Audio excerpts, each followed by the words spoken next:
A lot of this isn't going to make sense to you, and I'm sorry about that. I'm just gonna start at the beginning, with the house.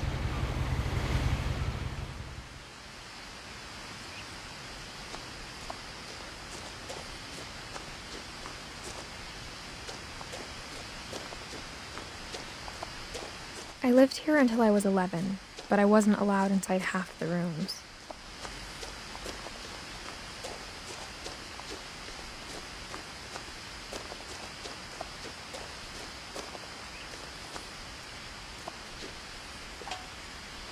Inside the mailbox were bills from 7 years ago, marked urgent, open immediately.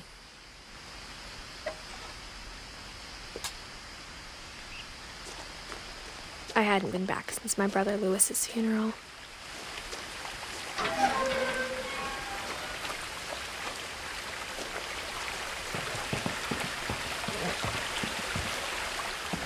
In her will, my mother left me a key, but didn't tell me what it unlocked. Maybe she thought I'd know. Or she thought that the mystery would be enough to bring me back.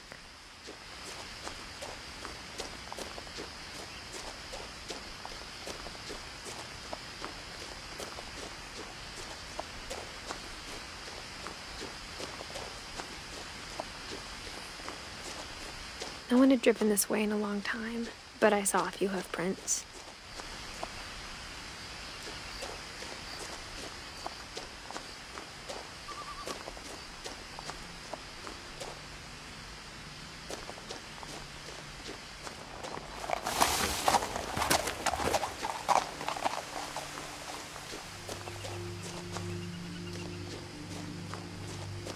The truth is, even after I inherited the house, I never thought I'd come back to it.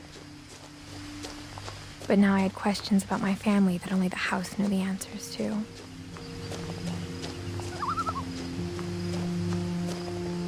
The house was exactly like I remembered it, the way I'd been dreaming about it.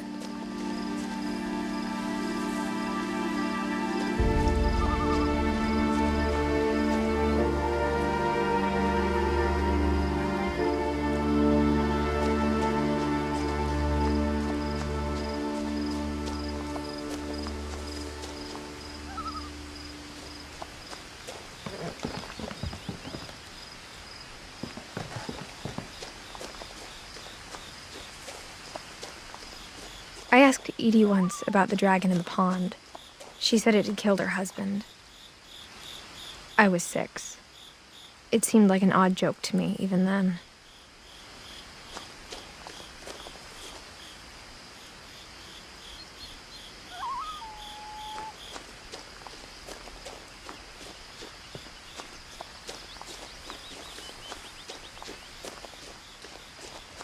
As a child, the house made me uncomfortable in a way I couldn't put into words. Now, as a 17-year-old, I knew exactly what those words were. I was afraid of the house.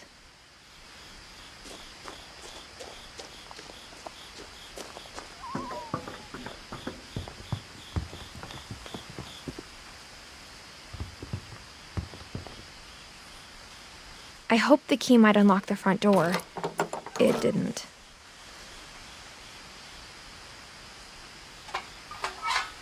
Looking in, I felt like the house itself had been waiting for me.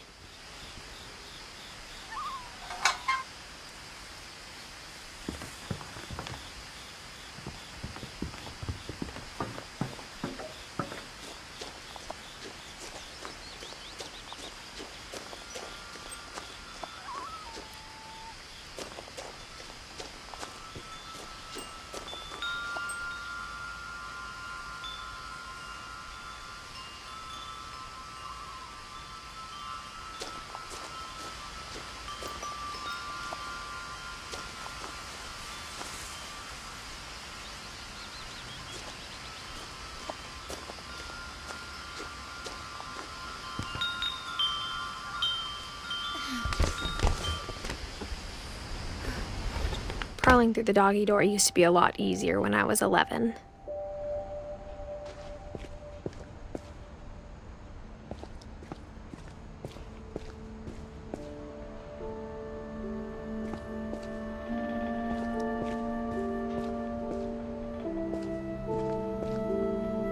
power had been turned off the night we left.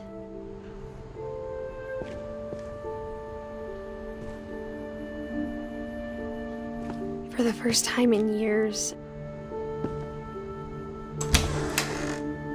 I felt like I was home. But instead of a family, there were just memories of one.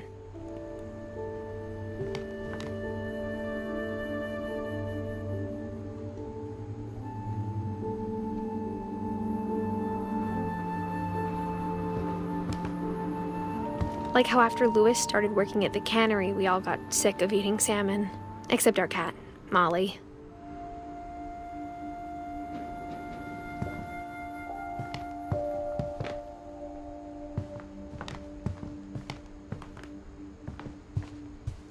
The table was still a wreck from the night we left. It was like a bomb had gone off, killing everyone but sparing the furniture.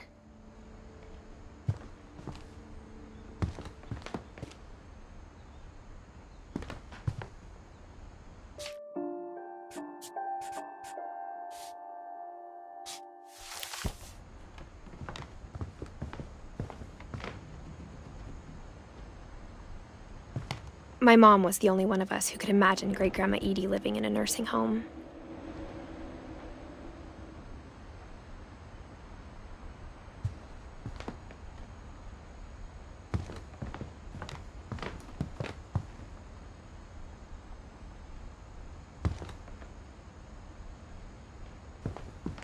Nothing in the house looked abnormal. There was just too much of it, like a smile with too many teeth. Even the fireplace had a story. Edie told me the bricks came from the original house, after it sank.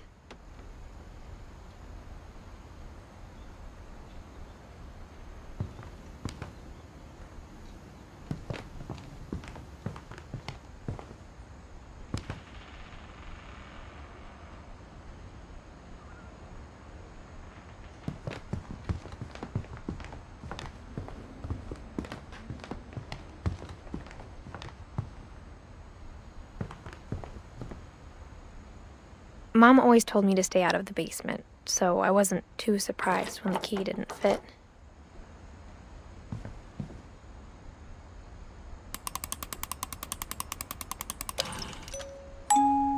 Great-Grandpa Sven built a music box for Barbara, along with the rest of the house.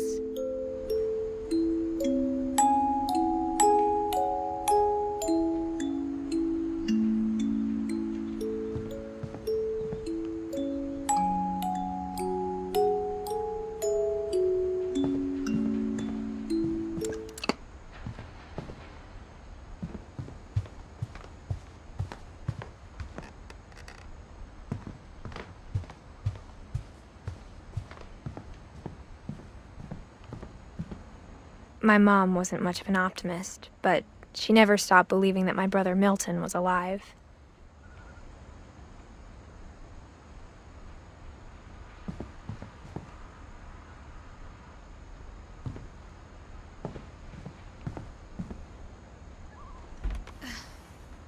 Edie told me once that every Finch who ever lived is buried somewhere in the library.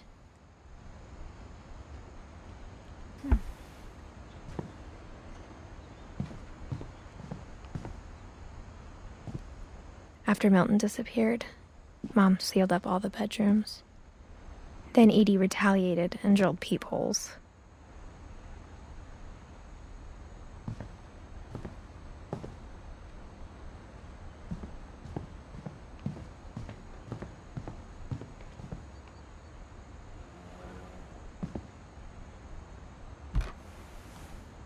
Molly always seemed like a girl I could imagine being friends with, if she hadn't died in 1947.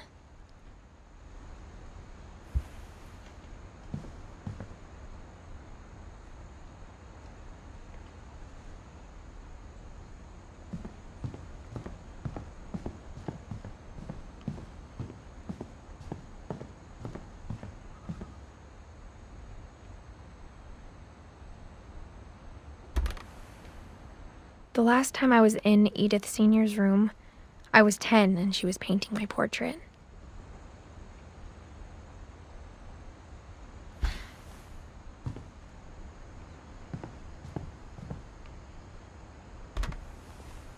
As a kid, I just assumed every house had peepholes and sealed rooms you weren't allowed inside of.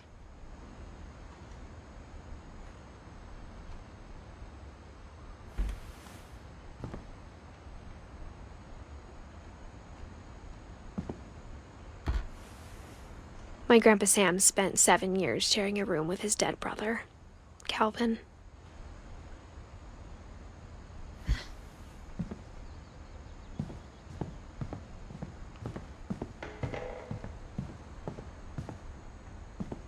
Whenever people ask me about my family, the first thing they always want to know about is Barbara.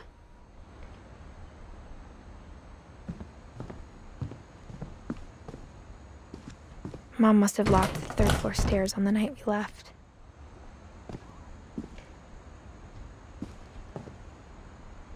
Edie's father, Odin, built the original house.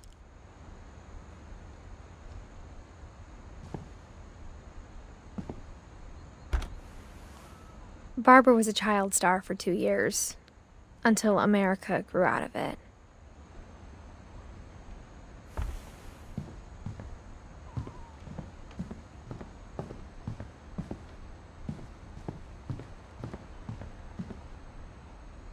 I spent a lot of time playing in Great Uncle Walter's room.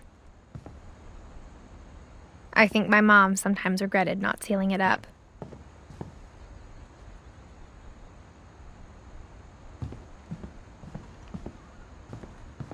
Lewis told me there were secret passages, but I never believed him.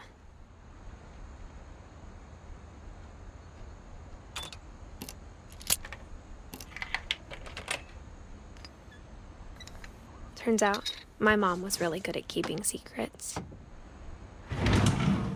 Now it was time to find out what my mom had been afraid of.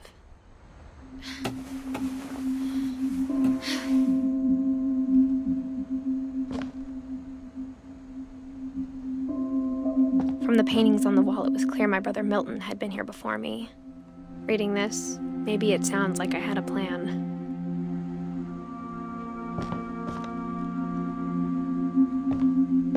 But I had no idea what was behind that door.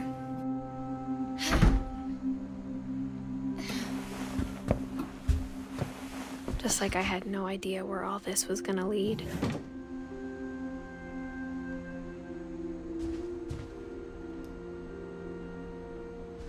I grew up looking at Molly's room through the peephole. Being inside for the first time, I felt like I'd stepped behind a painting.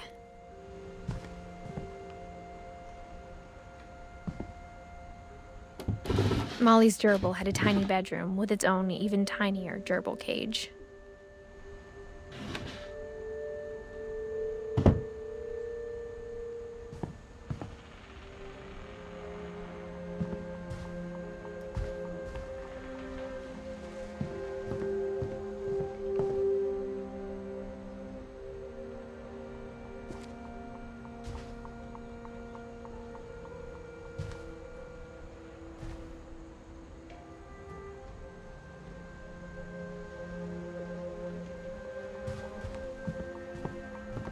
I got the sense Edie had spent a lot of time here, before my mom sealed the doors.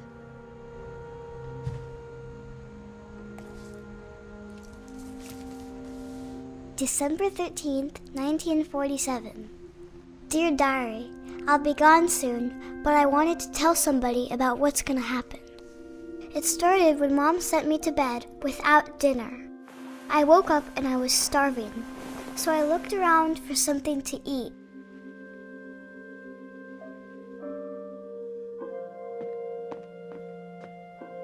My Halloween candy was all gone.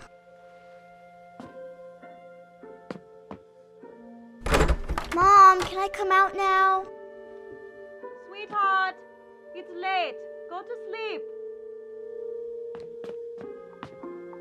The gerbil food was dry, but I didn't mind it.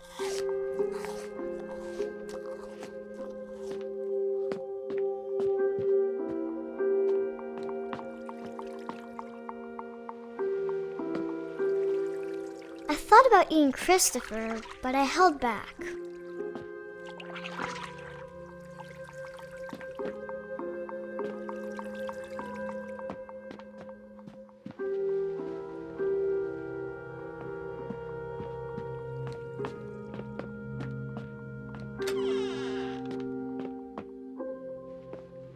I kept eating and eating.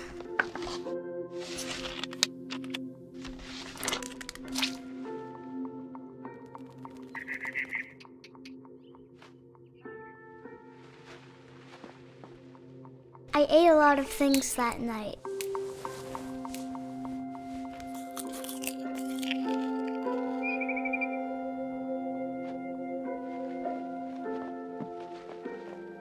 Then I heard chirping outside my window. It was a barn swallow going back to her nest. I reached out for her.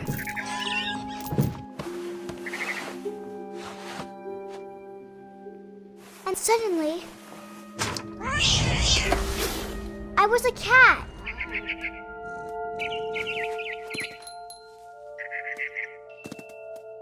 I tried to be quiet, but the bird was really scared.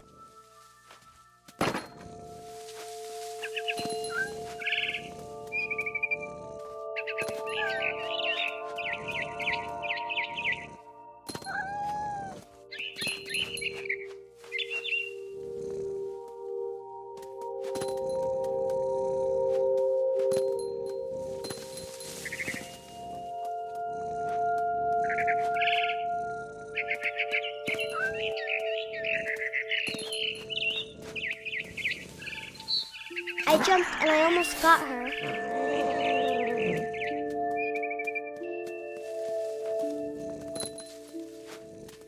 I could tell she was getting really tired.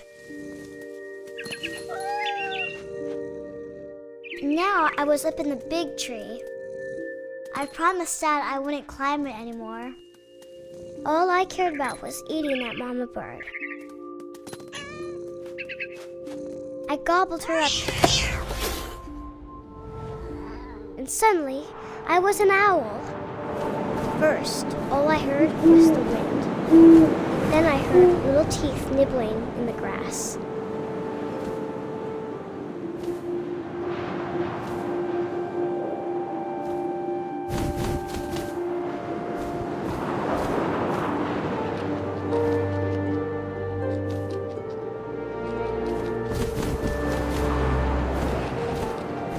Rabbits.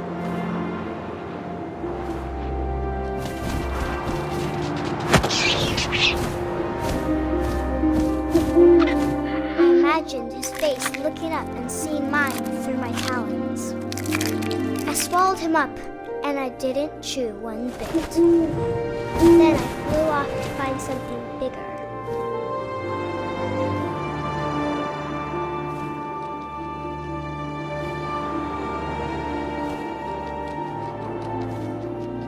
A mama rabbit.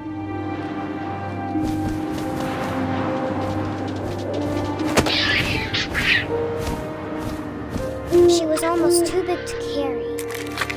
I started choking, but I couldn't stop eating. And suddenly, I was a shark.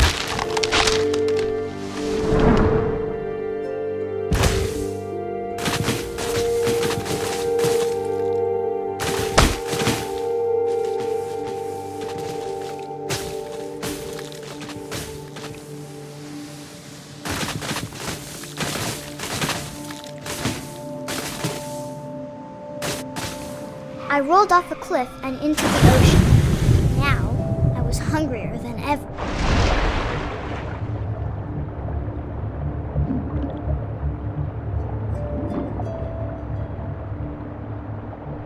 I wanted fat, juicy seals.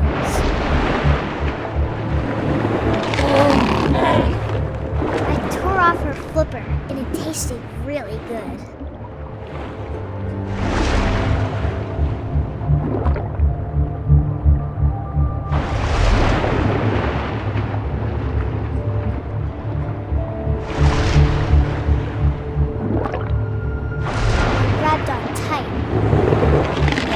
So hungry, I jumped out of the water.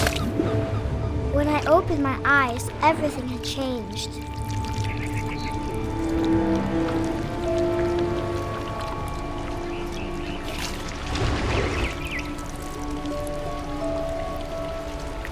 Now I was a monster, and I I smelled people everywhere.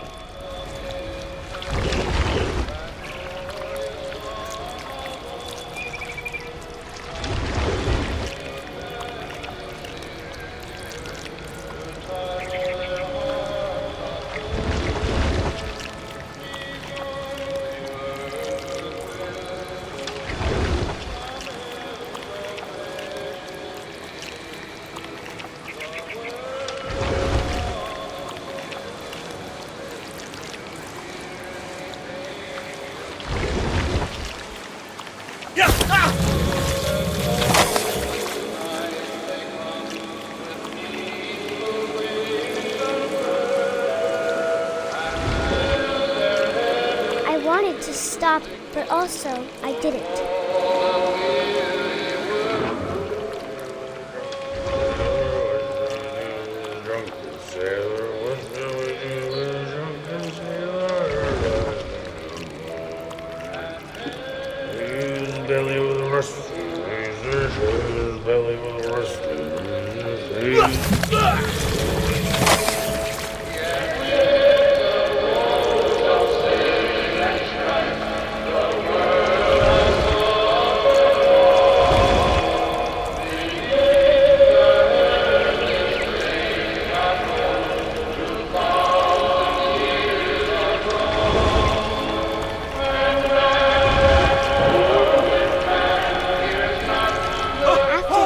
Passenger, I was still hungry.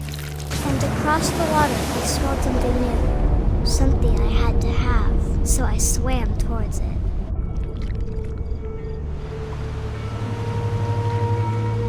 I slithered onto the sand, and the good smell went into an old pipe.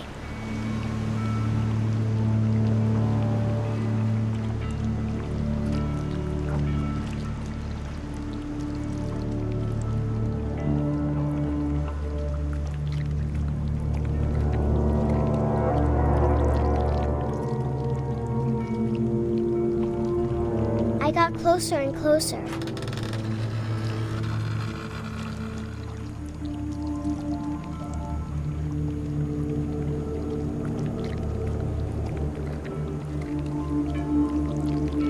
All of my stomach started growling. And suddenly, I was me again. I held my breath for a long time, but I couldn't hear anything. I think it's waiting for me to fall asleep. But it's not going to wait much longer. It needs to feed, and we both know I will be delicious.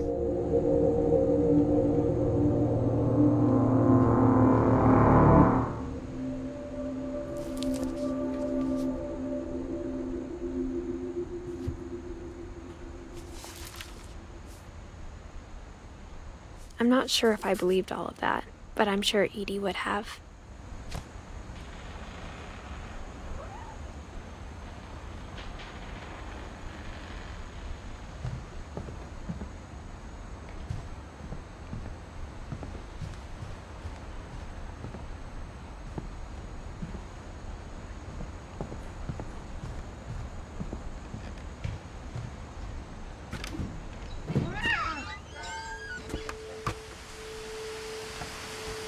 This will be obvious later, but my mom never told me any of these stories. Edie would have, but Mom didn't like bringing up the past. Though, when we adopted a stray kitten, she was the one who named it Molly.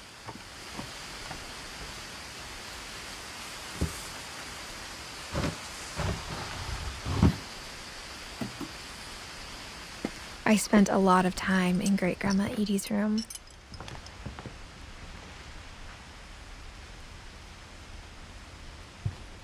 Louis died a week before we left, but Edie had already started to memorialize him.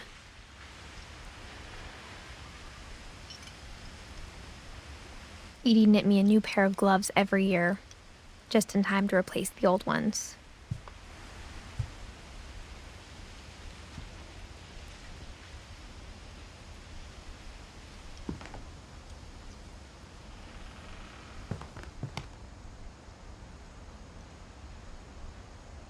Her room was like a museum.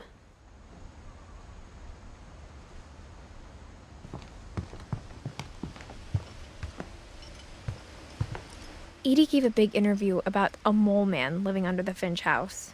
My mom was furious.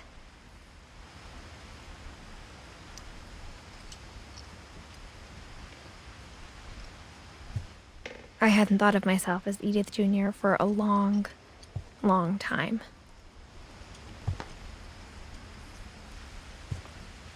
One summer, they evacuated the island, but Edie refused to go. For a few weeks, she was a celebrity.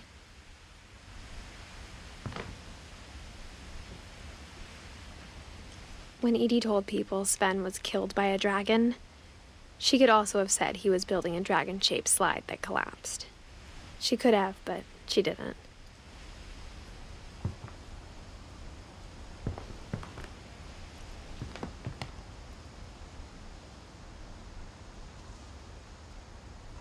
Even in her 90s, sometimes Edie seemed a lot younger than my mother.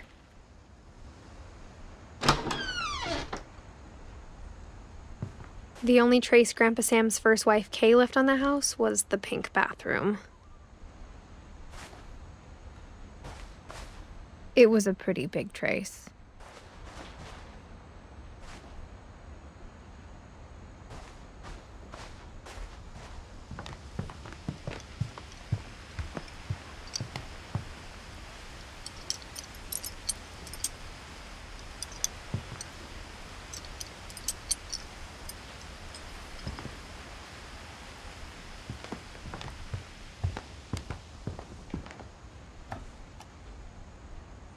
For 500 years, the Finches have been famous throughout Norway for their fortune and misfortune.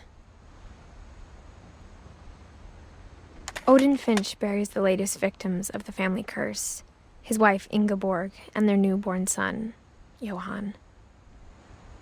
On January 7th, 1937, he set sail with his family and his house, hoping to leave the curse behind. But 40-foot waves off the coast of Washington send the house and Odin to the bottom of the sea. Odin's daughter Edie, with husband Sven and baby Molly, step ashore on their new home, Orcas Island. Odin Finch is the first to be buried in the new family cemetery. His daughter Edie is already dreaming of a new Finch house.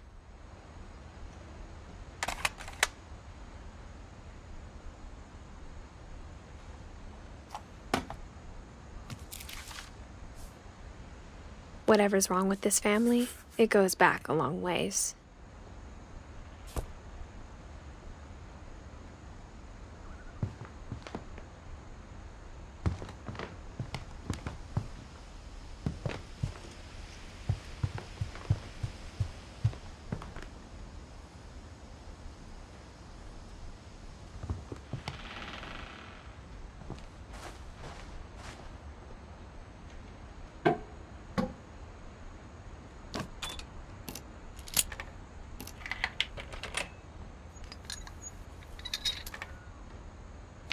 There's a secret in this bathroom.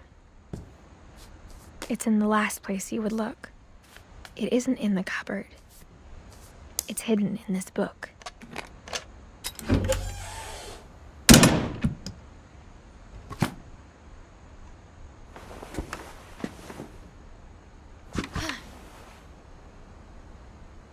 Sven gave Sam an old camera he'd refurbished.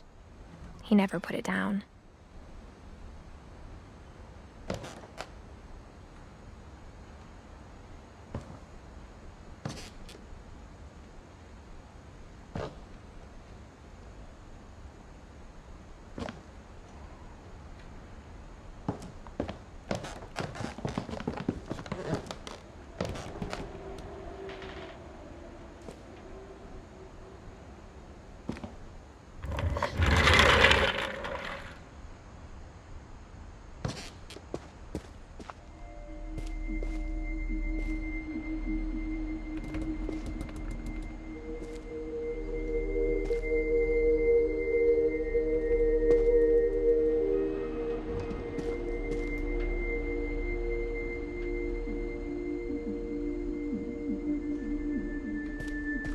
I knew Grandpa Sam had a twin.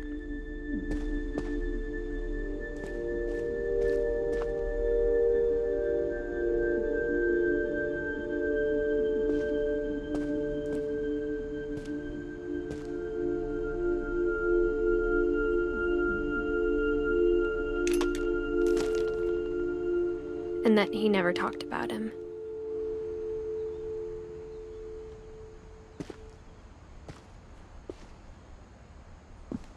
I guess my grandpa didn't like history any more than my mom did.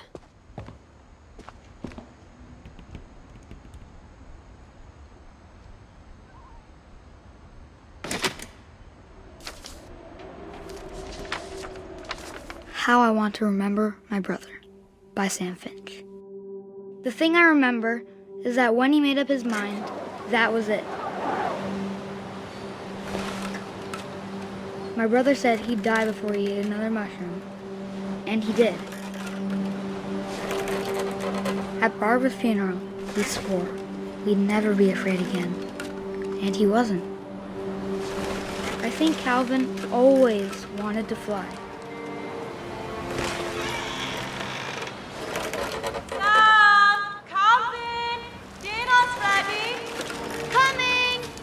But that day, he finally made up his mind to do it. I told him going around was impossible.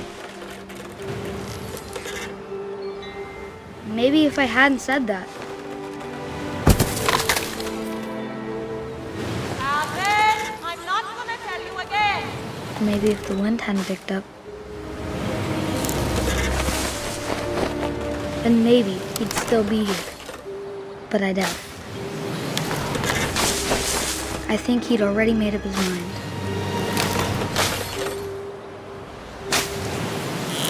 That's what I want to remember about my brother.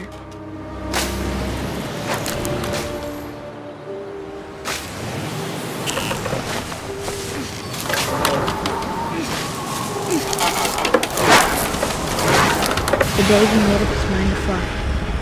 And he did.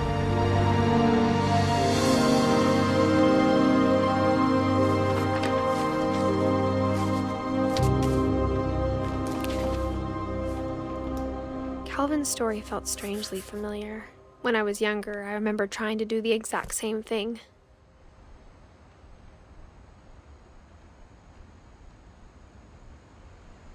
After the funeral, Edie roped off Calvin's half of the room. Mom said Grandpa Sam enlisted at 18 and never set foot in the room again.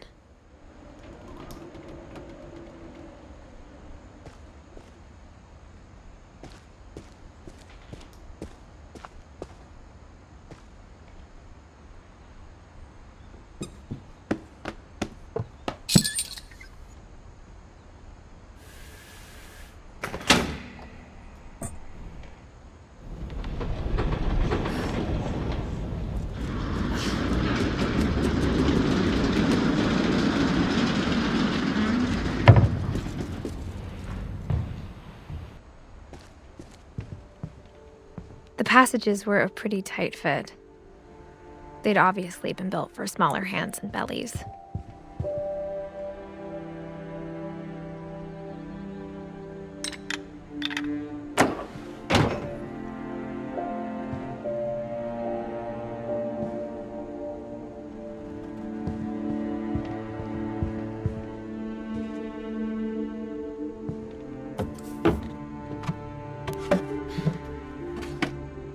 Growing up, I always thought of Barbara as a child star.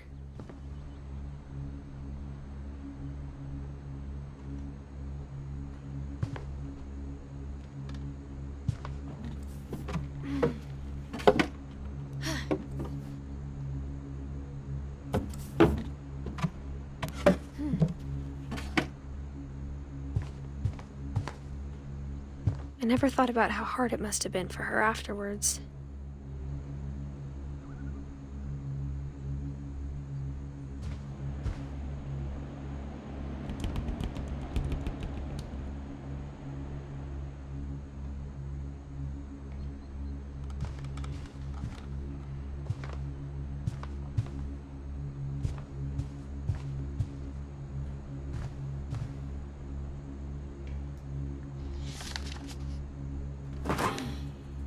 Of all the stories people wrote about Barbara's death, I'm surprised Edie saved this one.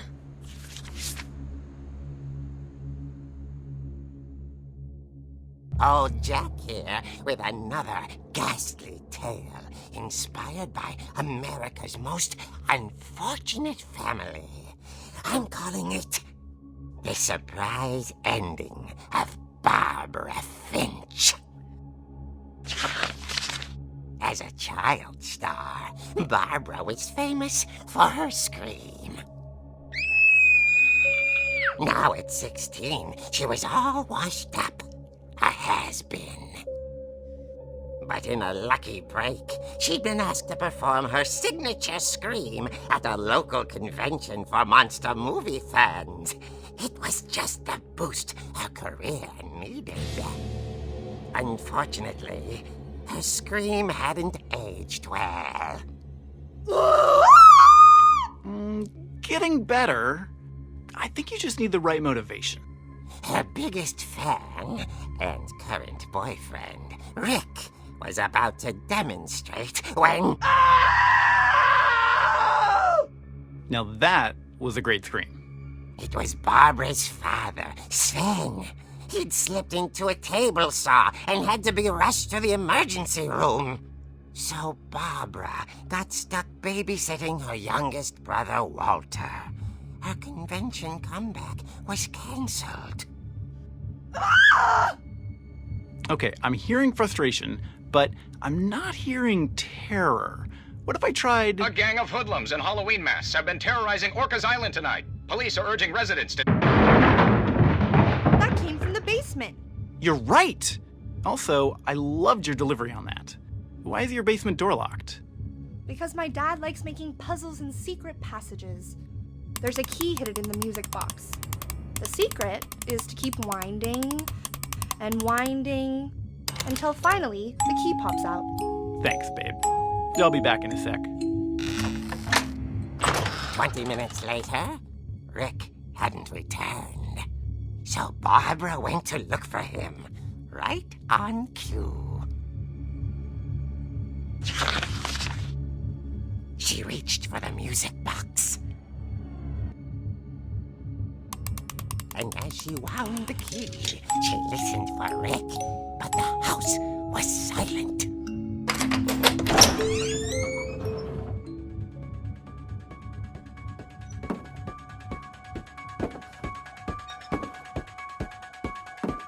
She found Rick's crutch and imagined the worst.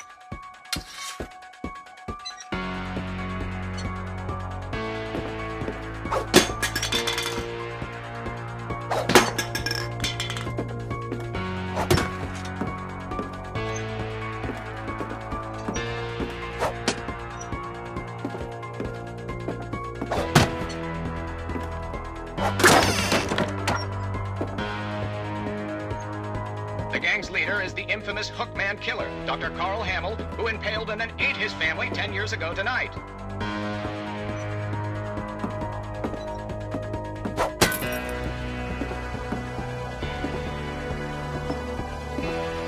The old Finch rattled and grew still.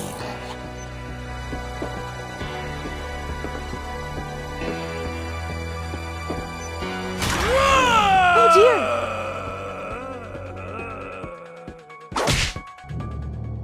Oh! Rick?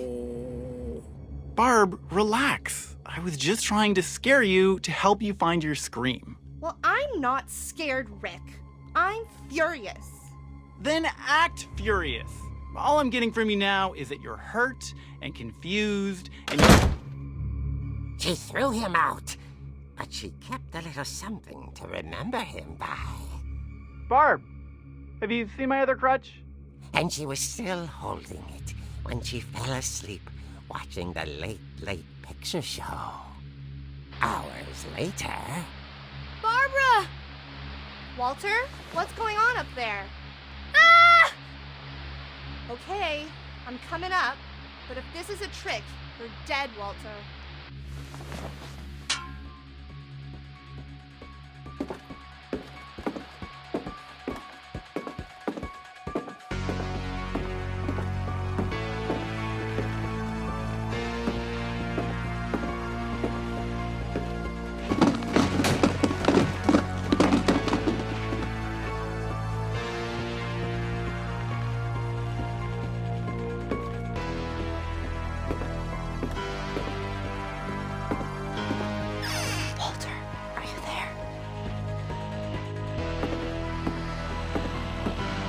Walter had vanished, but his bedside radio was still on.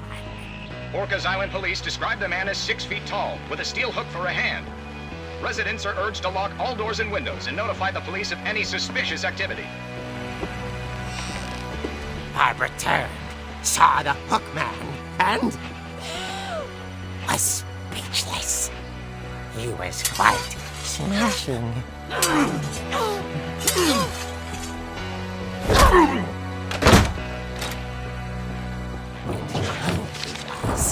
He couldn't get enough of Barbara.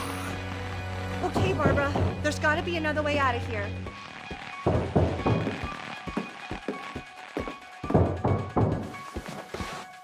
That night, she played her part beautifully.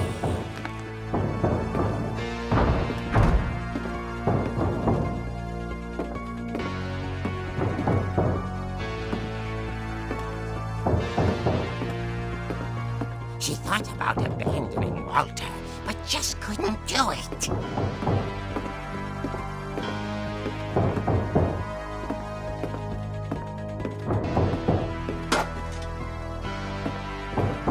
Molly's door hadn't been opened in years. The hinges groaned.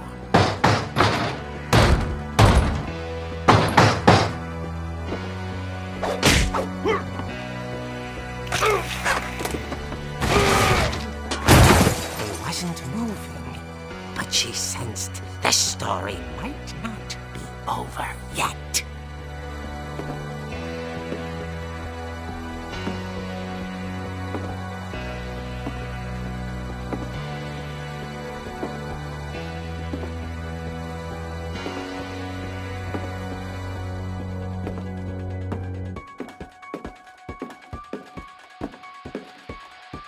The hookman had vanished. She listened for his breathing, but all she heard was...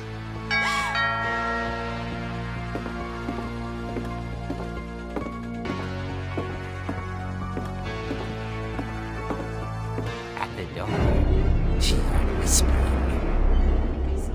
It was coming from inside the house.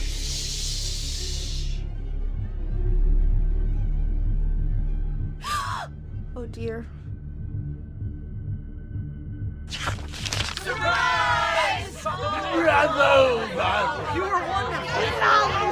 monsters had come to surprise her. For Barbara, it was a dream come true. Then she saw what kind of monsters they were, and she realized what was about to happen. She was going to be famous. And with her final breath, Barbara Finch gave the performance of her life.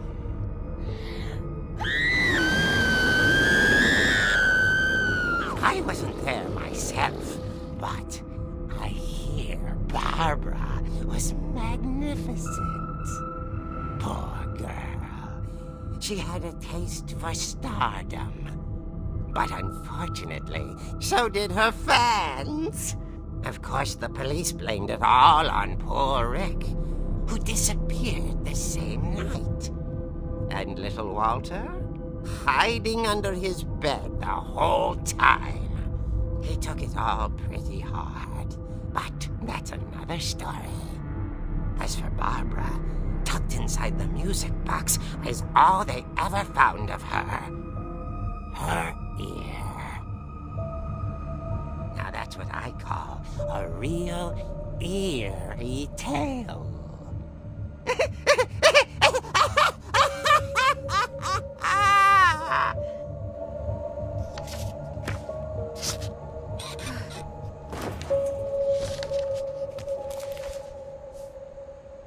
Edie told me all Barbara wanted was to be remembered, as absurd as that comic was. Maybe what Edie saw was a happy ending.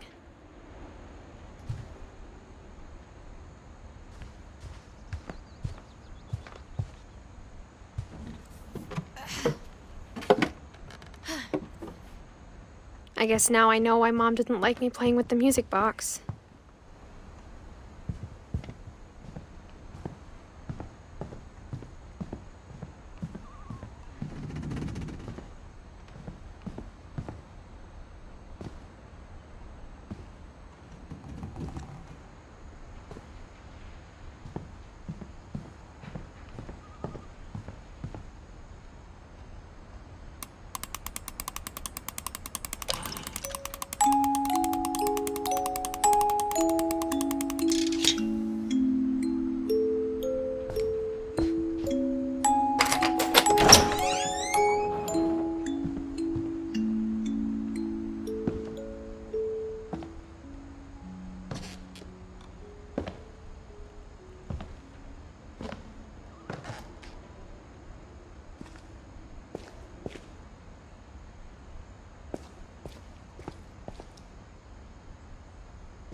Mom said the basement was off limits, unless I wanted another tetanus shot.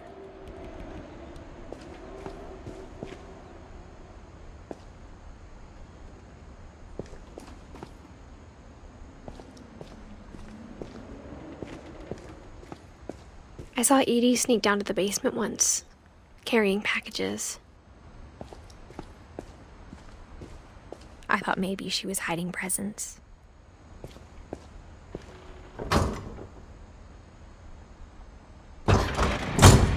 It turned out she was hiding a lot more than that.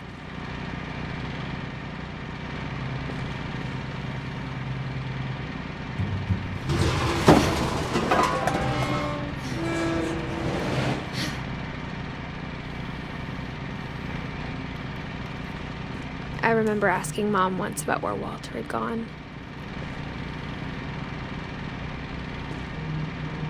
She said after Barbara died, he got as far away as he could. If there's a pattern in all these stories,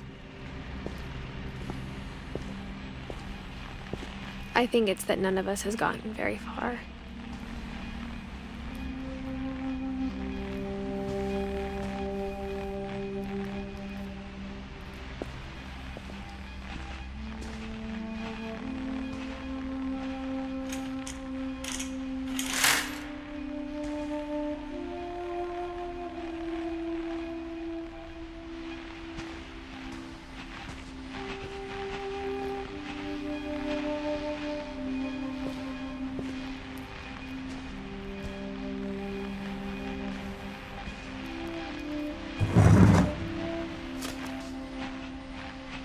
Goodbye, everyone.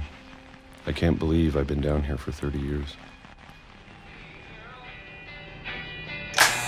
On that first day, after the shaking started, I didn't think I'd survive the week.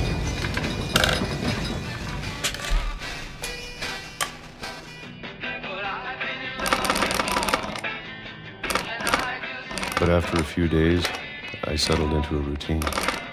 That's what kept me sane. Having a schedule, living for today. I always expected to be dead tomorrow. But if you wait long enough, you get used to anything.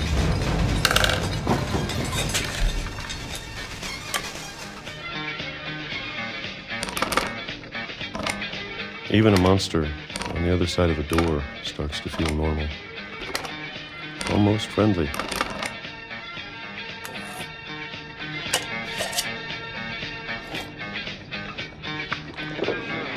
And then one day, everything just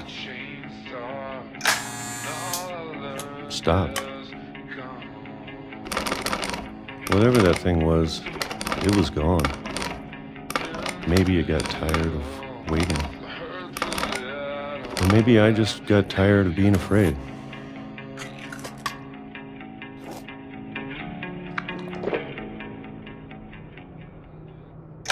It's been a week now, the longest in 30 years. I'm done waiting. I have to leave while I still can.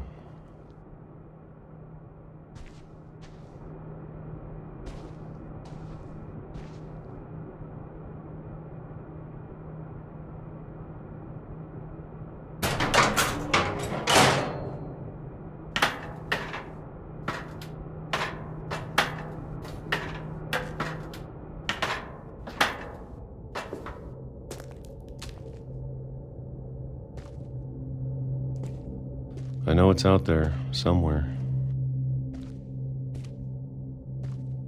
Whatever killed Barbara and Molly and Calvin.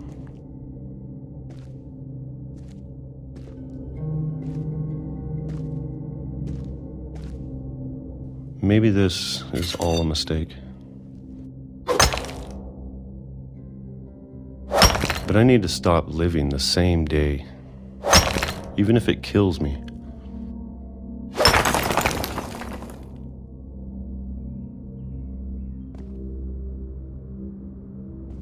Whatever's out there, I want you to know I'm ready for it.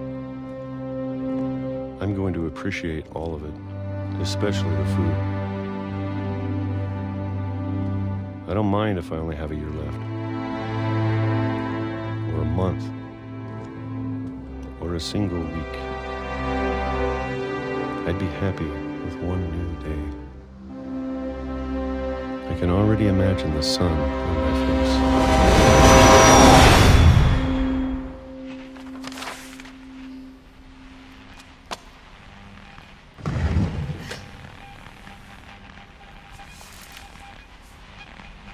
Walter died when I was 6. I can't believe my mom never told me he was down here. I'm sure my mom was trying to protect me.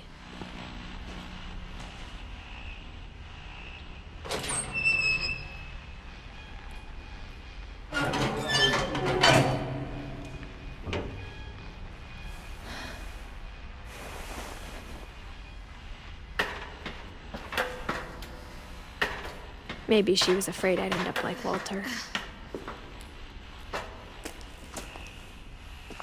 But if she never told me about an uncle under the house,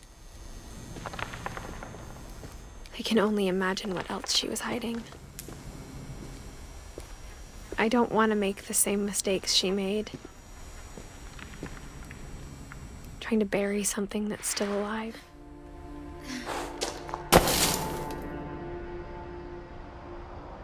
Now that there's only one of us left, or maybe 2, I thought it was time I heard the stories for myself and found out what happened to everyone else. But now I'm worried the stories themselves might be the problem. Maybe we believed so much in a family curse, we made it real.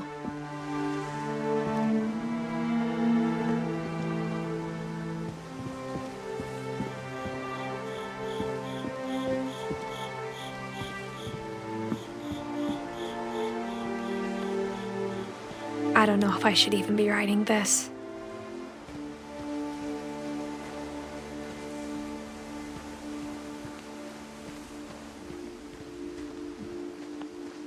Maybe it'd be better if all this just died with me.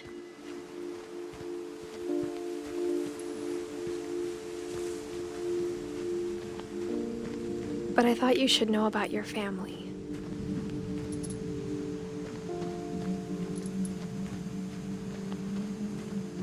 And the history you're a part of.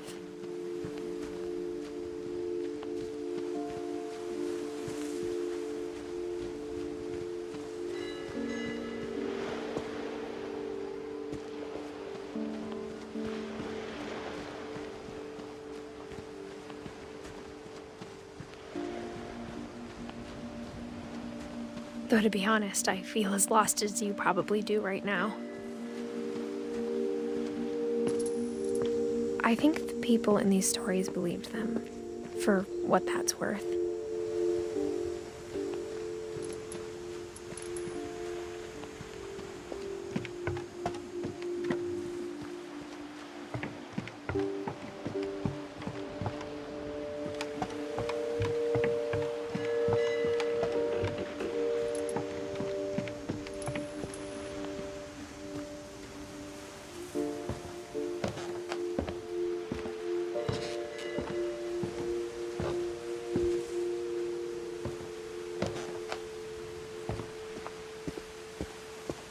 And when you look at the house, that history of imagination and stubbornness and madness, any of it seems possible.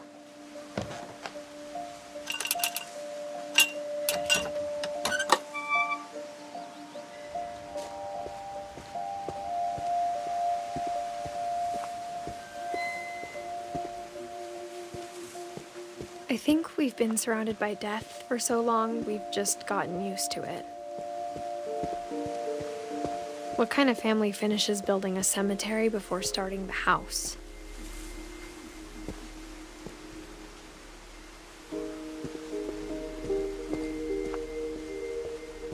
It's embarrassing for me to admit this, but The pet cemetery made me more uncomfortable than the human one. 3 of the gerbils were mine, and 2 had been my fault.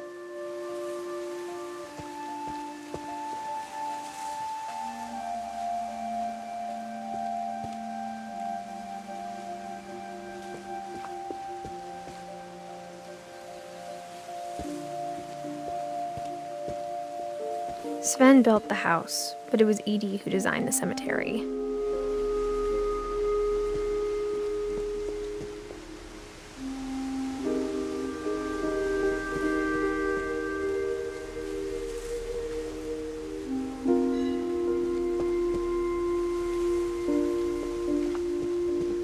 I'm sure Odin's monument had been Edie's idea. My mom was always trying to move on, but for Edie, the past never went away.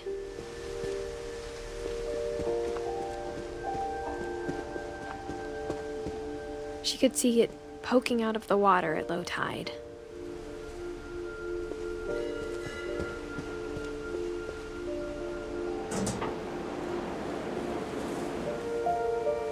Edie said she dreamed about the old house every night.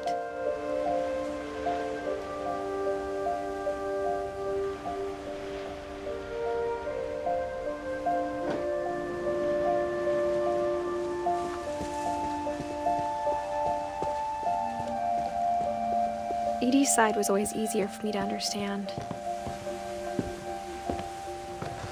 But the older I get, the more I can see where my mom was coming from. Her dad had been pretty strict, but it wasn't enough to save her brothers. She was just trying to do better.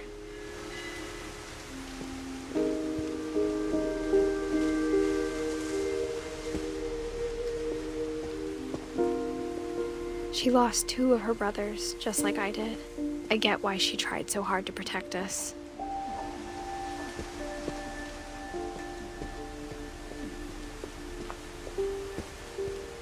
There's so many things I wish I could ask my mom now. Part of me thinks this is what she wanted all along. For me to come back someday and find everything out for myself.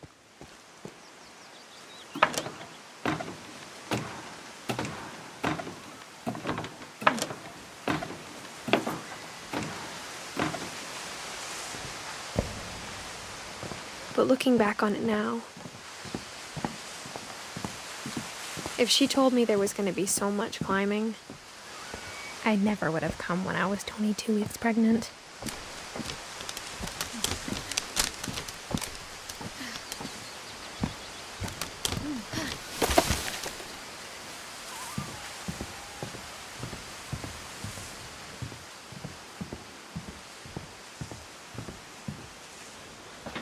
I never met Grandpa Sam, but I think he and my mom had a lot in common.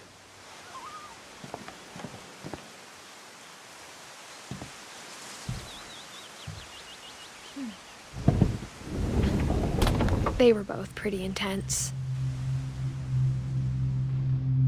Sam spent his life shooting photos, but Mom said he got nervous being in front of the camera. I guess we're all afraid of something.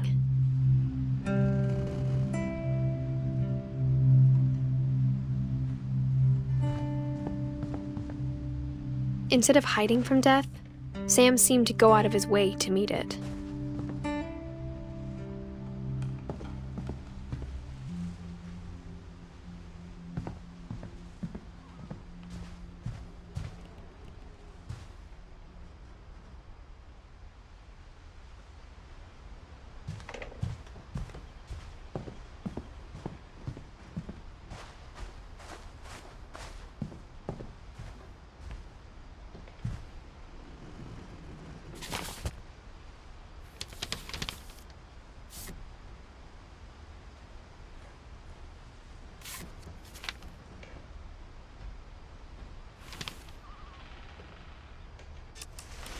Dawn, I promise, you'll never forget this weekend. Yes, sir. These memories are gonna last a lifetime. Am I gonna have to shoot anything? It's a hunting trip, Dawn. Shooting is strongly encouraged.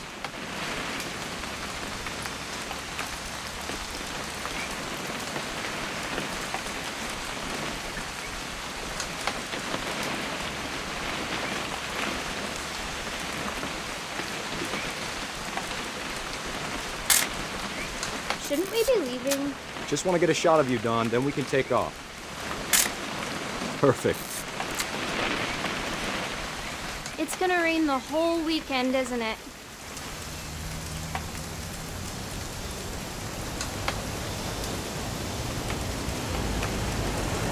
I will never forget this weekend, Dad.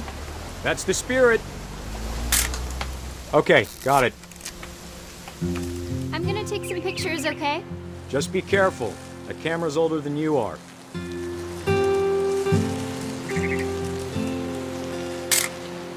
Aw. You're right, Dad. It's starting to clear up. Still freezing, though.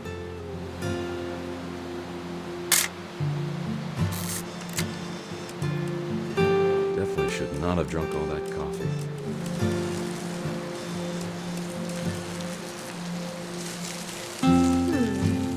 Hold still while... Hey! That's a keeper. Nothing quite like being outside. I'm just saying, I'm not always gonna be here, Dawn. You'll need to remember this stuff, if you want to survive. I'll be fine, Dad. You know who else thought he was gonna... Dad! Good eyes, Dawn.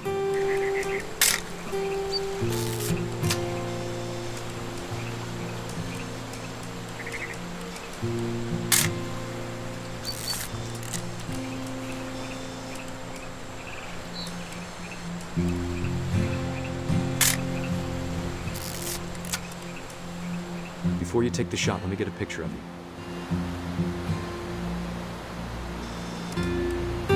Dad, I...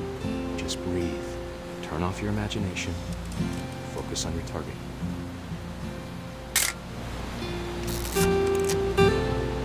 Let me get behind you. Do I have to do this? Dawn, you don't have to do anything. But if you want to survive, you need to be strong.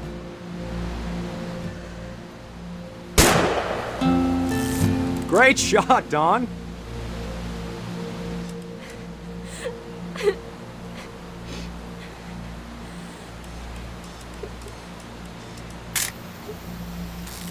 I'm proud of you, Dawn. Always remember that, okay?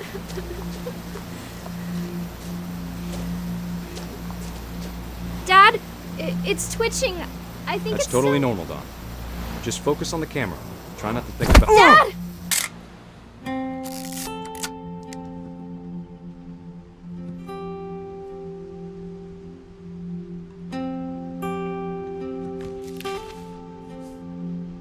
Of all these stories, that's the one I wish most that my mom had told me.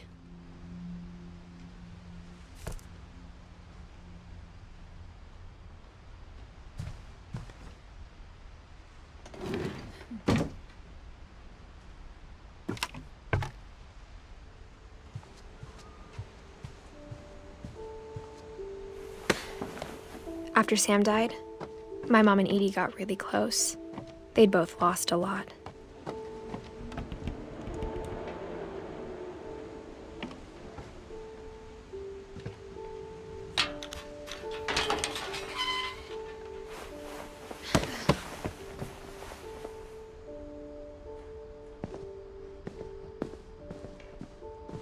I can't imagine my mom ever writing poetry, and yet...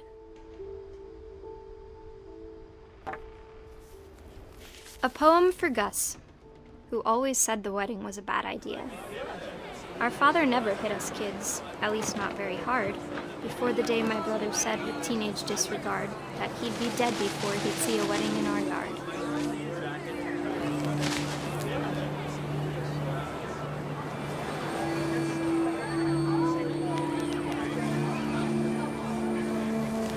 My father made him come, of course, but Gus stood far apart, just flew his kite and bottled up the storm inside his heart.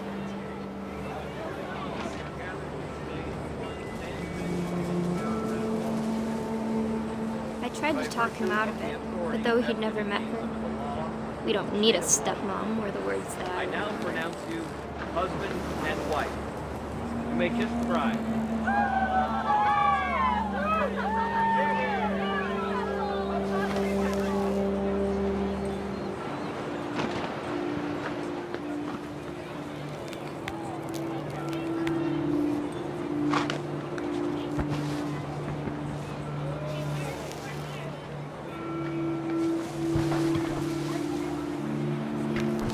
the time for photos came, Dad ordered him to come here.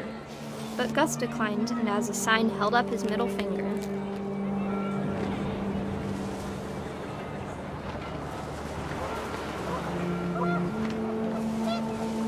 The wind picked up, and panicked geese appeared and quickly went. But all the humans did that day was go inside the tent.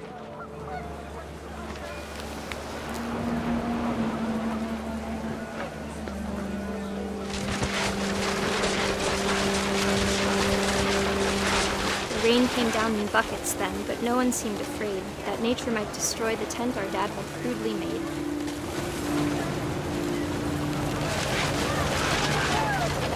The thunder sounded much too close and full of angry power. But all my father said to this was, "Make the music louder."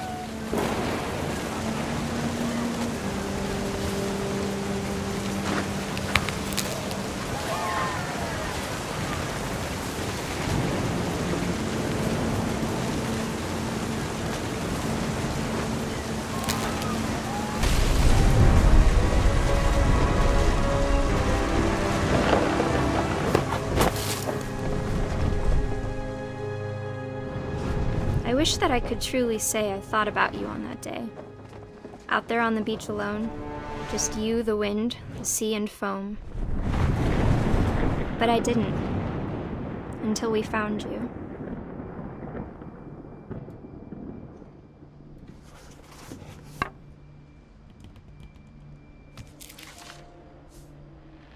She never talked about him, but Mom told me once if I was a boy, they were going to name me Gus.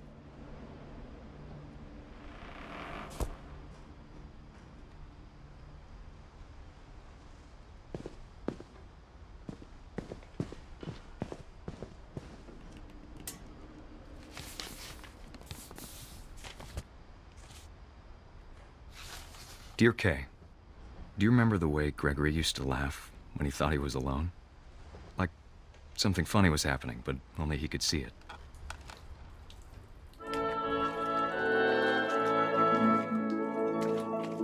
I think he saw things the rest of us don't.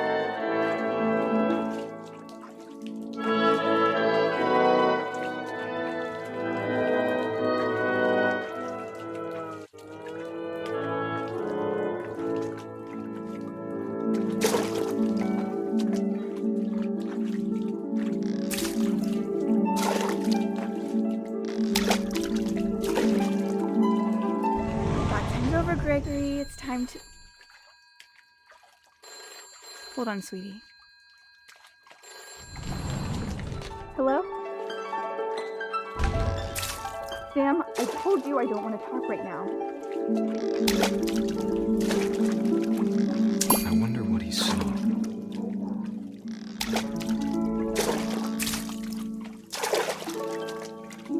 What his world was like.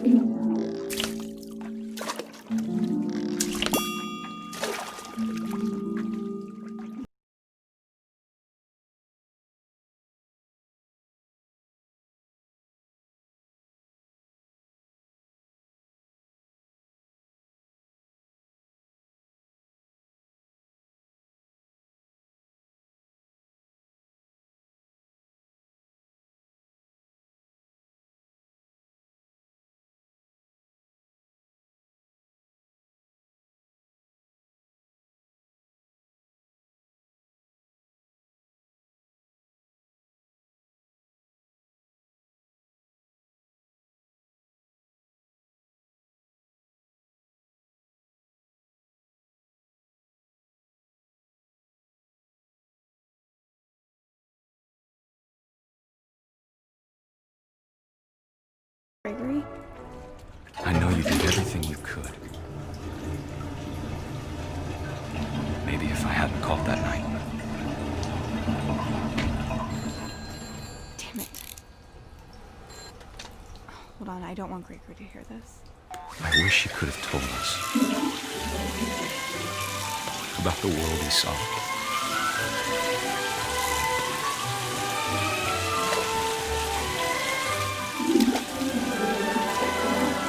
There's so much I don't understand about Gregory. About everything.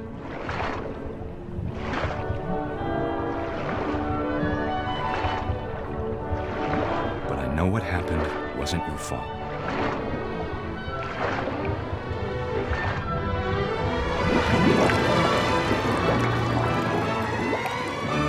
I'm sure he's happy. And he'd want you to be happy too. Good luck, Kay. Love, Sam.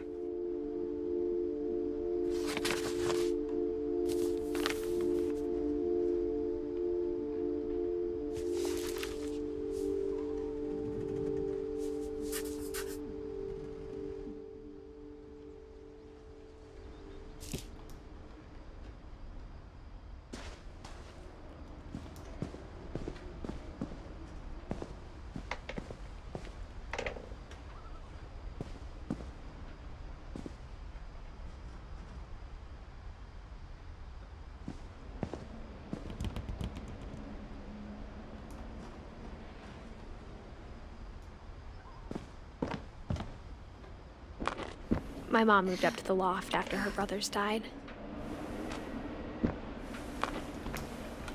At the time, it was as far away as she could get.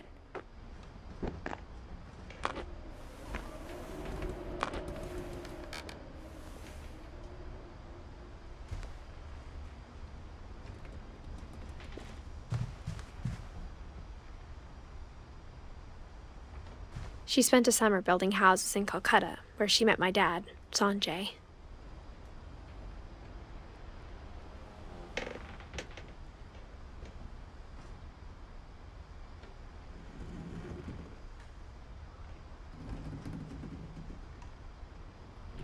My mom moved to India a week after graduation and got a job teaching English. Religion was another thing my mom never talked about, but I think it helped her a lot after her dad died.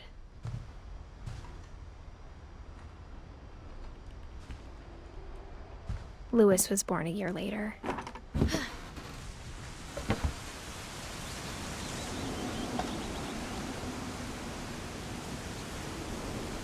When my dad died, I don't think Mom knew where else to go.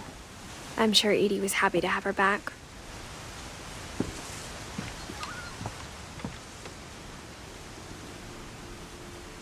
And to see kids in the house again.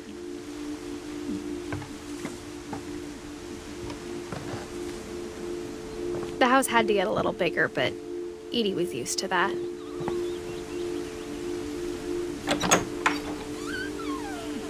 And for a while, things were good. Almost normal.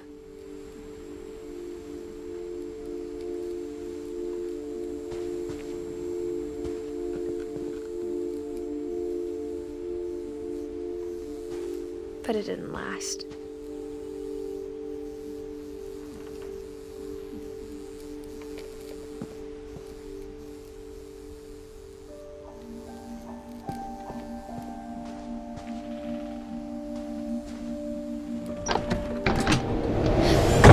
The beginning of the end was Milton's 10th birthday, when Edie gave him a castle.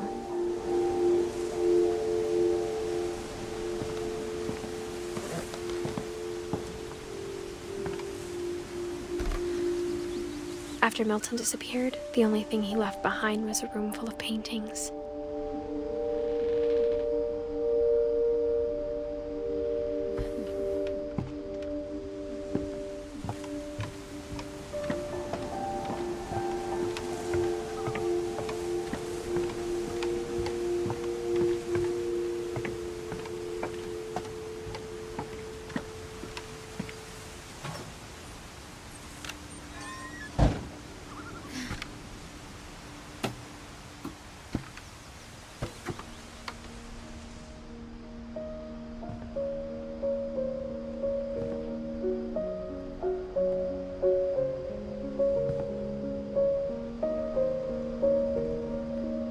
I think Edie was happy to finally have another painter in the family.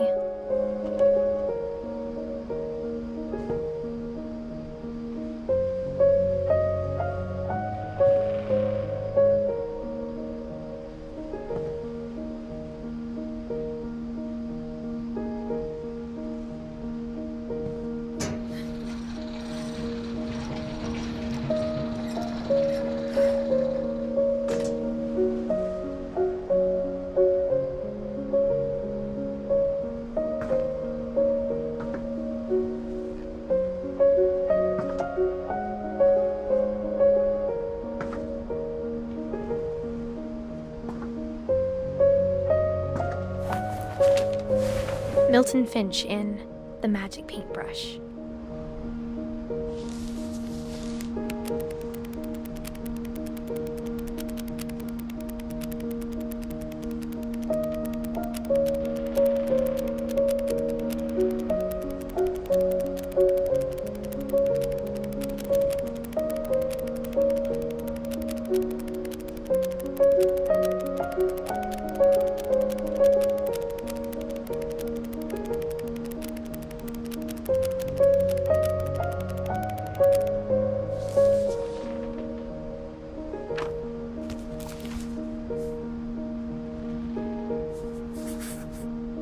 I was 4 when Milton disappeared.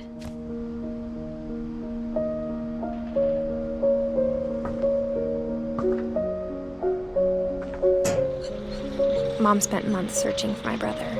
Then she sealed the doors.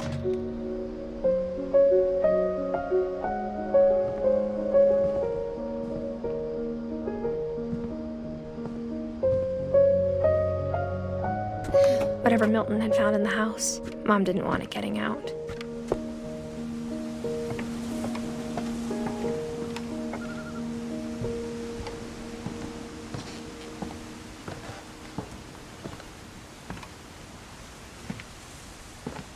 Mom definitely blamed Edie, but I think Louis blamed himself. After he graduated, he just spent more and more time in his room, until Mom got him a job at the cannery. Everyone always told me to stay out of Louis's room, except Louis.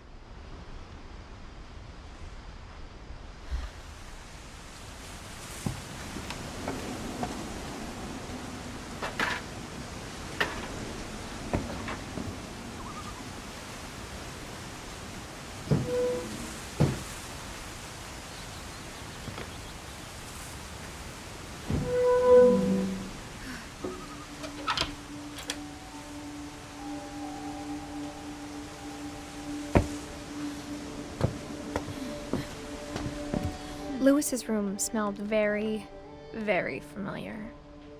That part of him lived on.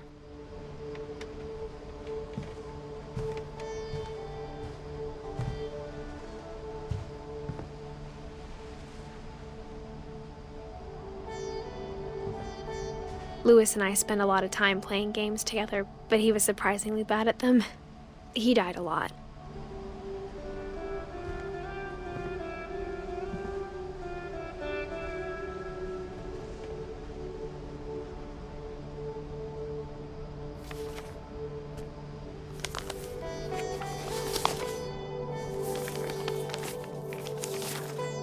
Dear Mrs. Finch, as Louis's psychiatrist, I can understand your desire for an explanation.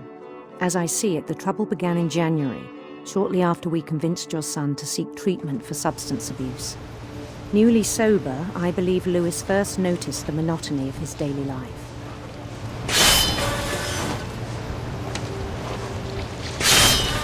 He kept working at the cannery,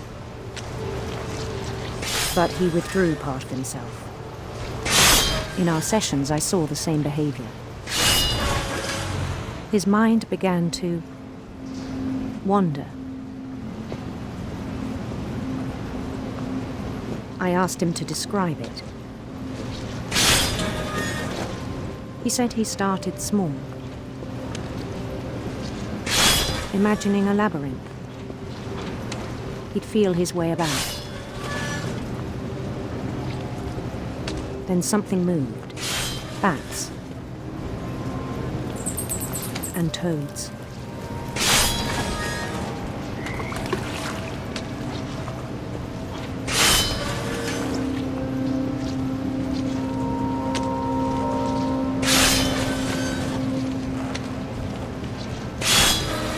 And things that have not names. He knew it was all in his head.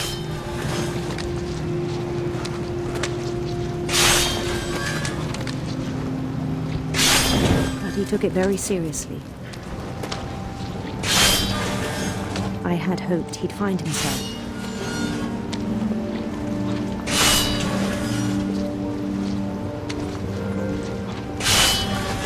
But he found something more.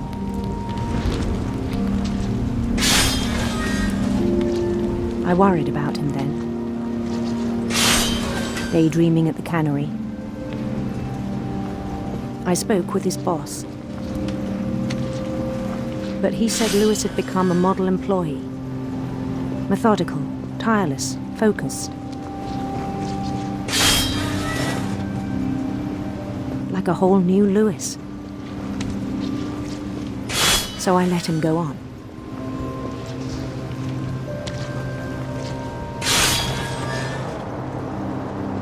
I even encouraged him. It seemed very promising at first.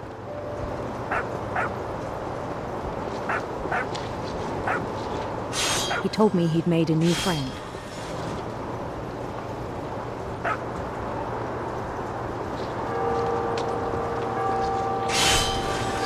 On the edge of a city he named Lewis Topia.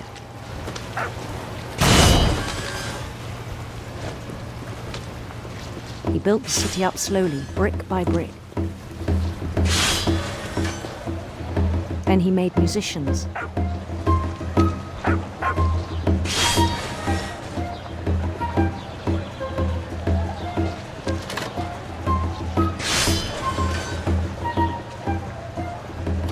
And songs for them to play. He talked about starting a band.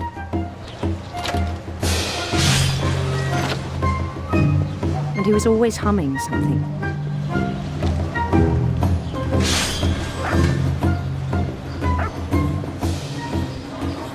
Every day his imagination grew stronger.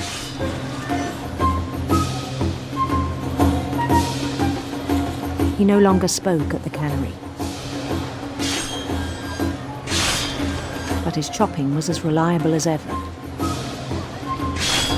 Then one day it struck him that all the cheering crowds, even the stones under his feet,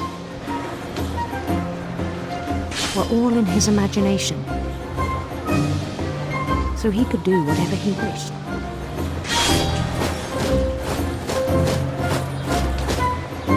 He held an election for mayor. And he won.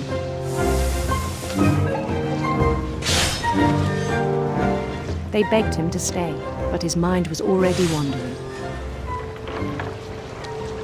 It became a game for him.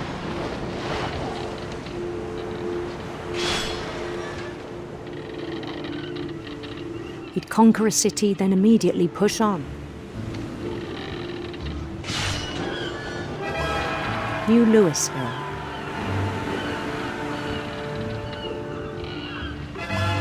St. Louis. He started drifting away from our reality.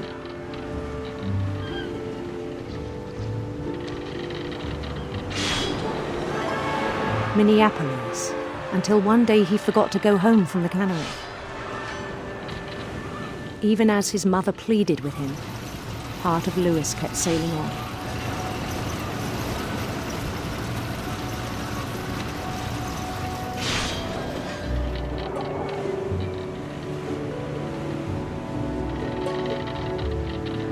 In Lewisburg, he heard rumors of a handsome queen.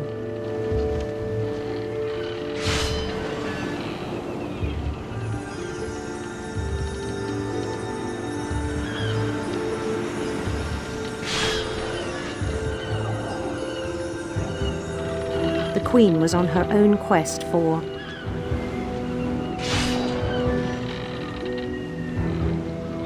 sinister serpents.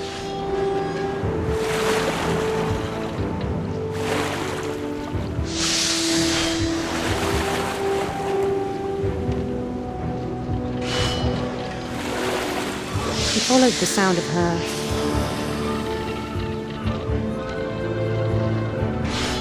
electric sitar.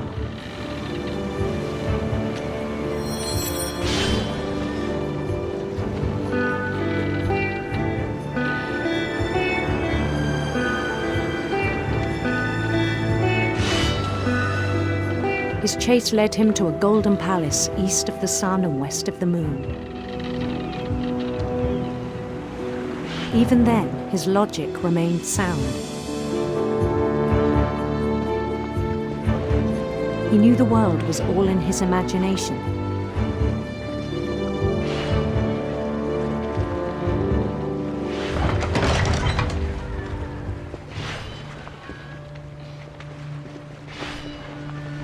But he was so proud of having created it.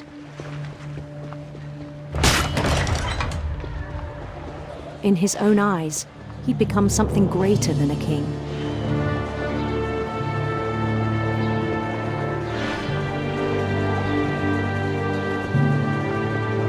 For someone who'd never known success in the real world, I think it was overwhelming. And then it struck him that the real Lewis was not the one chopping salmon, but the one climbing the steps of a golden palace.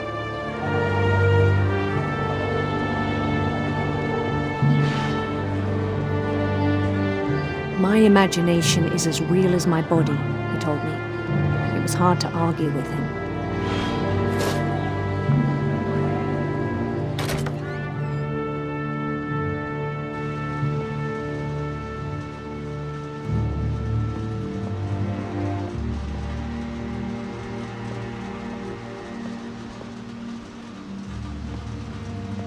He began to forget the world we know.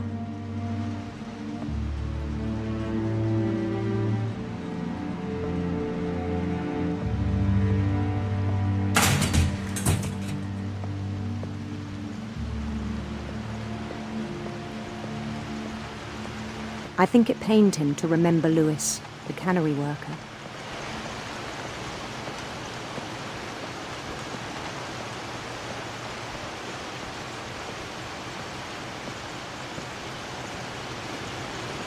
He began to despise the man with a royal contempt.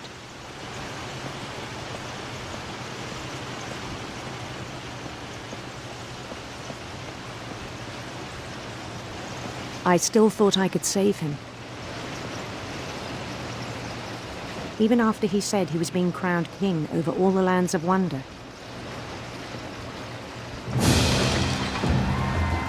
The palace would be packed with his companions.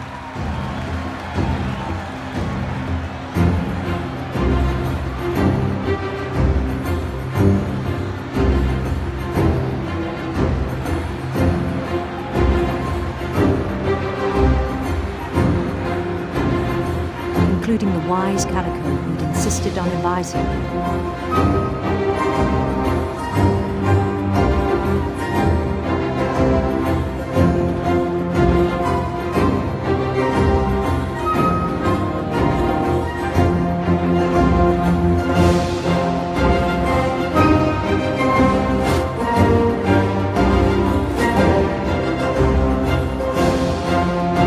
His queen waited, holding his crown.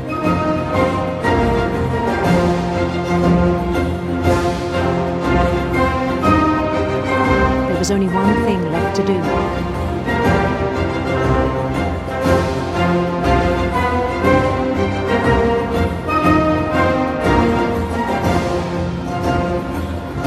Bend down his head.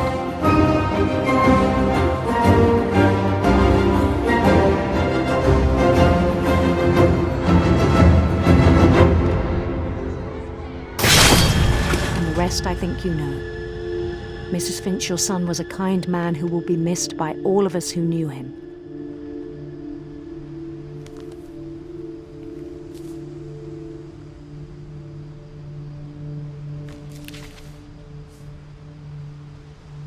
My brother was really cool. I wish you could have met him.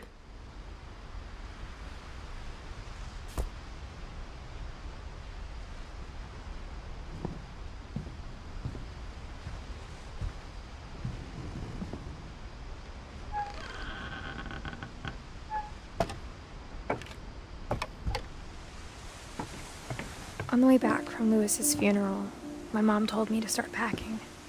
She waited until the day before we left to tell Edie.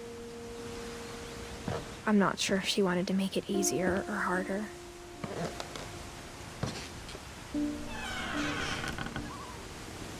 I wish we'd stayed.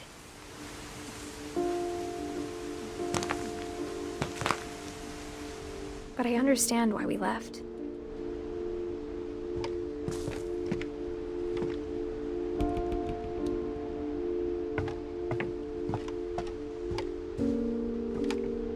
My mom ended up leaving everything behind.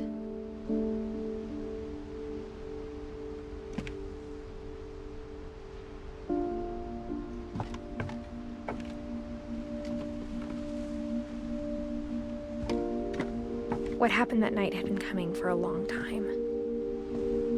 Maybe it should have come sooner.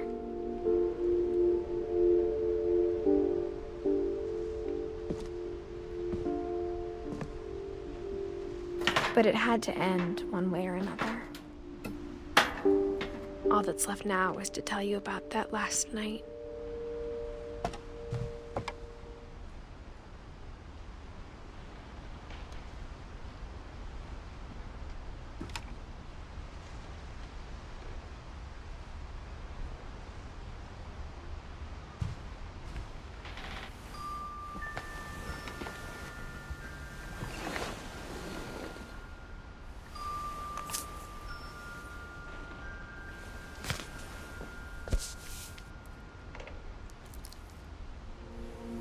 That whole last day, Edie just watched us pack and didn't say a word.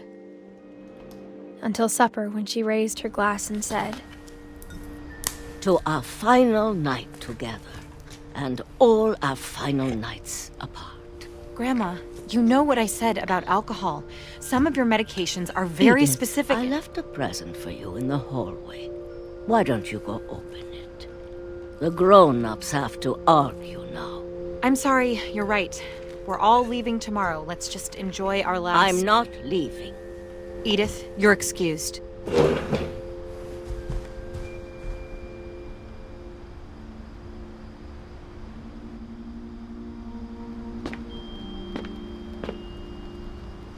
The power had been shut off that morning, but Edie always had plenty of candles. When my mom sealed the library, I don't think she knew about the other entrance. Or that Edie had a key to it.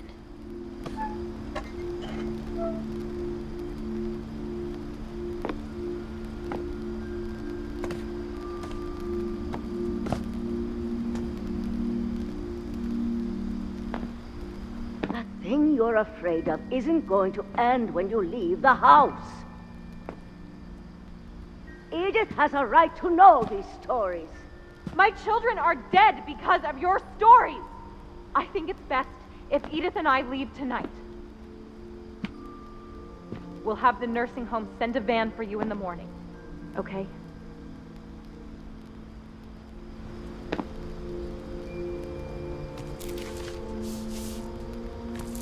Dear Edith, there's so many stories I wish I could tell you, but there's only time for one. This is about what happened on the night you were born. That night, the tide went way, way out. It was the first and last time I ever saw the old house aground. There'd been an earthquake out in the middle of the ocean. They called it the lowest tide in 1,000 years. God, it smelled awful. You know, I've seen that house every day of my life.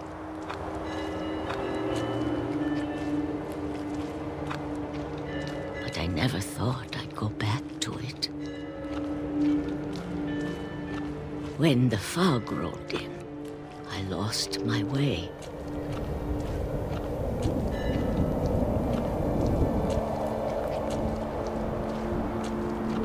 I got turned around.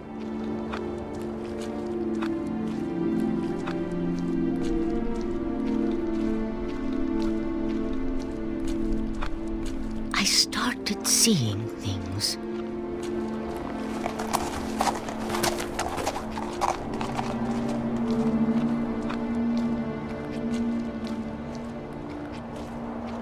Things I'd forgotten had ever existed.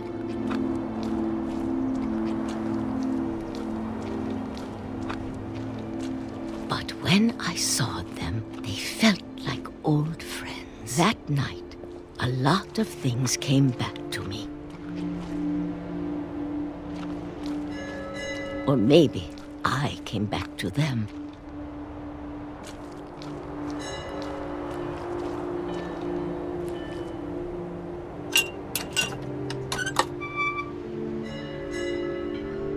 Things I can't explain, but that I need you to try and... Edith, what are you doing in here? It's mine. Edith! Mom, you're gonna rip it! Let go! I kicked and screamed, but Mom dragged me to the car.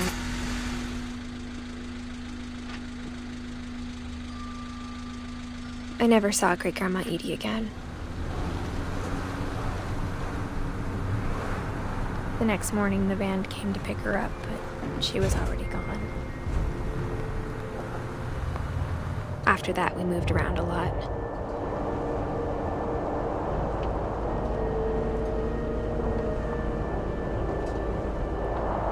We both tried to make the best of it.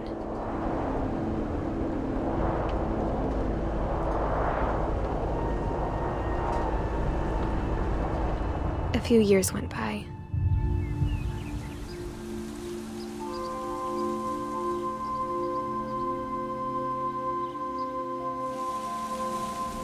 My mom didn't like to talk about it,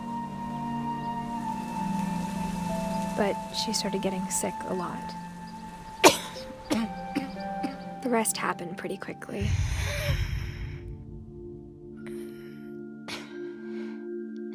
She got better for a while, and then she didn't. And then I was alone. The last Finch left alive.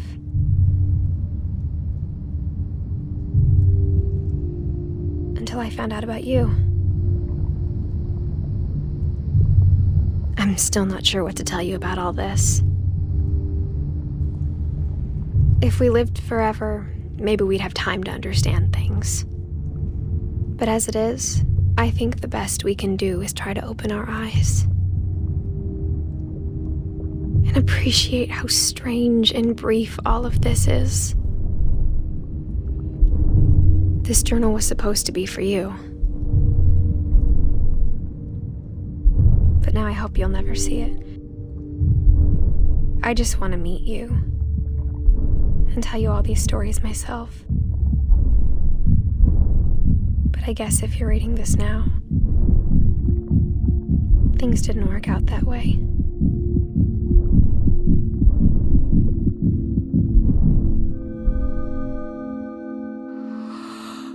This is where your story begins. I'm sorry I won't be there to see it. It's a lot to ask, but I don't want you to be sad that I'm gone. I want you to be amazed that any of us ever had a chance to be here at all. Good luck.